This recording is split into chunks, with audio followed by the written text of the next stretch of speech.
السلام علیکم دوستو، اللہ کے پاک نام سے شروع جو نہایت رحم کرنے والا اور بخشنے والا ہے۔ پیارے دوستو، اللہ تعالیٰ قرآن مجید فرقان حمید میں ارشاد فرماتے ہیں، اے ایمان والو، اسلام میں پورے داخل ہو جاؤ، شیطان کے راستے پر نہ چلو، بے شک وہ تمہارا کھلا دشمن ہے۔ روئے زمین پر انسانوں سے پہلے کون سی مخلوقات رہا کرتی تھی؟ انسانوں کی ازلی دشمن شیطان کو کیسے پیدا کیا گیا؟ اس بدبخت کے ماں باپ کون تھے؟ اس روئے زمین میں سب سے پہلے شیطانوں اور فرشتوں کے درمیان کون سی جنگ ہوئی؟ شیطان عزازیل سے ابلیس کیسے بنا؟ جانیں گے سب ویڈیو میں ہمارے ساتھ آخر تک بنے رہیے۔ حضرت آدم علیہ السلام کا جسم بنانے سے پہلے اللہ تعالیٰ نے جنات اور فرشتوں کو پیدا کیا۔ ان کو نوری اور ناری مخلوق کہا جاتا ہے۔ نوری مخلوق فرشتے اور ناری مخلوق جنات۔ نوری مخلوق کی نسل نہیں بڑھتی کیونکہ اللہ تعالیٰ نے ان کے جوڑے نہیں بنائے، جبکہ جنات کی نسل تیزی سے بڑھتی ہے، اللہ تعالیٰ نے ان کے جوڑے بنائے ہیں۔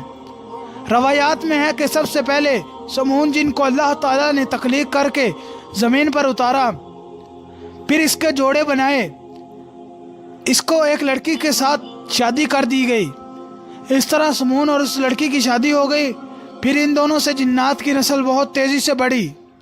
یہ شیطان اور جن اللہ تعالیٰ کی عبادت کیا کرتے تھے، ان میں سے کچھ جنات نے اللہ تعالیٰ کے حکم کو ماننے سے انکار کرنا شروع کر دیا۔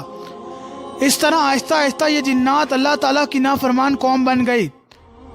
جنوں میں سے ایک جن جلیبیہ نامی تھا۔ جلیبیہ کی شادی ابلیس سے ہوئی۔ یہ دونوں بہت ہی طاقتور اور جسامت میں کافی بڑے تھے۔ جلیبیہ کی شکل ببر شیر جیسی اور اس کی بیوی کی شکل بھیڑیے جیسی تھی۔ ان میاں اور بیوی سے بڑے بڑے جن خوف زدہ تھے۔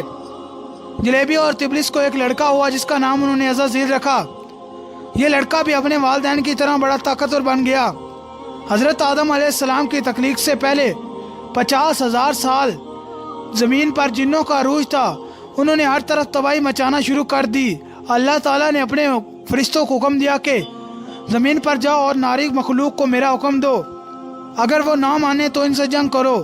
فرشتوں نے جنوں کو اللہ کا حکم دیا کہ تم زمین پر فتنہ فساد بنانا بند کر دو، تو ناری مخلوق نے اللہ فرشتوں کی بات ماننے سے انکار کر دیا۔ فرشتوں نے اللہ تعالیٰ کے حکم کی تعمیل کی۔ اس طرح نوری اور ناری مخلوق کے درمیان بہت بڑی جنگ ہوئی۔ فرشتوں کو فتح حاصل ہوئی۔ اس جنگ میں جلیبیہ اور ابلیس بھی قتل ہو گئے تھے۔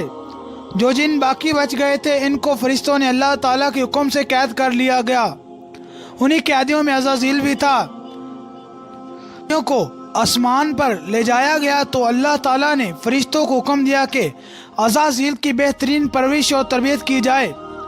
فرشتوں نے عزازیل کی تربیت بڑے اچھے طریقے سے کی، جس کی وجہ سے عزازیل اللہ کا نیک بندہ بن گیا تھا، جو ہر وقت اللہ تعالیٰ کی عبادت میں مصروف رہنے لگا۔ عزازیل اللہ تعالیٰ کے خاص بندوں میں سے ایک بن گیا۔ عزازیل کے پاس اتنا علم ہو گیا تھا کہ اللہ تعالیٰ نے اس کو فرشتوں کا معلم مقرر کر دیا۔ فرشتے عزازیل کے پاس علم حاصل کرنے کے لیے آیا کرتے تھے۔ فرشتے عزازیل کو عبادت گزار اور نیک کے نام سے جانتے تھے۔ حضرت کعب بن احبار رضی اللہ تعالیٰ عنہ سے مروی ہے کہ عزازیل 40,000 سال تک جنت کے خزانے کا وزیر رہا۔ اسی 1000 سال تک وہ فرشتوں کے ساتھ اللہ تعالیٰ کی عبادت میں مصروف رہا۔ 20,000 سال تک عزازیل فرشتوں کا معلم رہا تھا۔ اسی مقام پر بہت ہی زیادہ ہو گیا۔ اللہ تعالیٰ کے فرشتے جبرائیل علیہ السلام، میکائیل علیہ السلام اور اسرافیل علیہ السلام جیسے بڑے بڑے فرشتے بھی اس کی شاگردی میں رہے۔ اللہ تعالیٰ ہر چیز کو پیدا کرنے والا ہے۔ اللہ تعالیٰ کو اس بات کا پتہ ہے کہ ایک دن عزازیل میری نافرمانی کرے گا۔ ایک دن عزازیل کا گزر لوح محفوظ کے پاس سے ہوا۔ اس نے وہاں لکھا ہوا دیکھا کہ میں پناہ چاہتا ہوں شیطان مردود سے۔ اس عبارت کو پڑھنے کے بعد عزازیل 2000 سال تک روتا رہا اور اس کو بات سوچتا رہا کہ یہ شیطان مردود کون ہے۔ ایک دن اللہ تعالیٰ کی بارگاہ میں پیش ہو کر اللہ تعالیٰ سے عرض کی، یا اللہ یہ شیطان مردود کون ہے؟ اللہ تعالیٰ نے فرمایا کہ میں اپنے ایک بندے کو بڑی نعمتوں سے نوازا ہے۔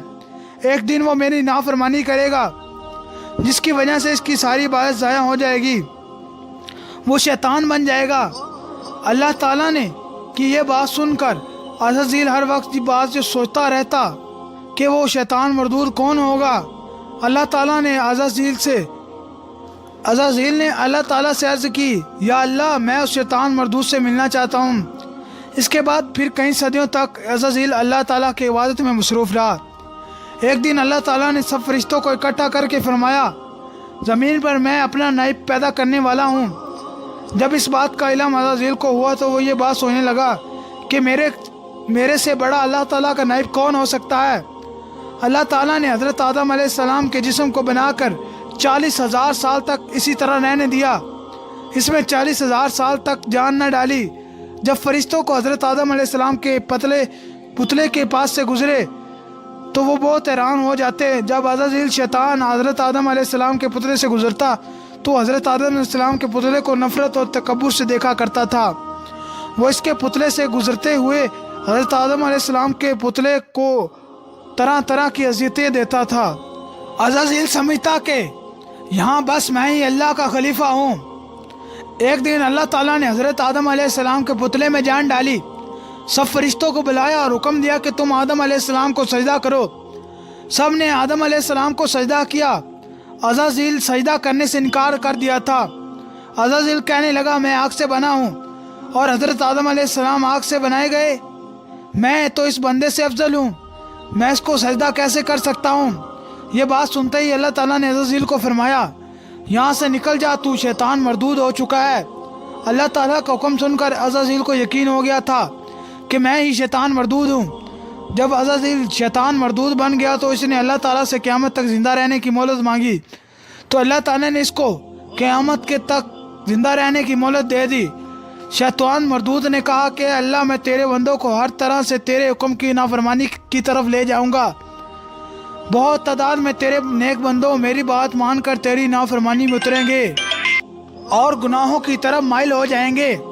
تو اللہ تعالیٰ نے شیطان مردود سے فرمایا، تو میرے بندوں کو بھٹکائے گا، میری رحمت بہت وسیع ہے، میں ان کو معاف کر دوں گا۔ اس طرح عزازیل اللہ تعالیٰ کی نافرمانی کر کے شیطان مردود بن گیا تھا۔ اللہ تعالیٰ نے شیطان مردود کے گلے میں لعنت کا طوق قیامت تک ڈال دیا۔ اس طرح شیطان مردود اللہ تعالیٰ کی رحمت سے دور ہو گیا۔ روایات میں آتا ہے جب قیامت کے نزدیک دوسرا سور پھونکا جائے گا تو اس وقت اللہ تعالیٰ شیطان کو موت کا مزہ چکھائے گا۔ اس کے بعد شیطان مردود کو ہمیشہ کے لیے جہنم میں داخل کر دیا جائے گا۔ اللہ تبارک و تعالیٰ سے دعا ہے کہ اللہ تعالیٰ ہمیشہ اپنے رحمت کے سائے میں ہمیں زندگی گزارنے کی توفیق دے اور شیطان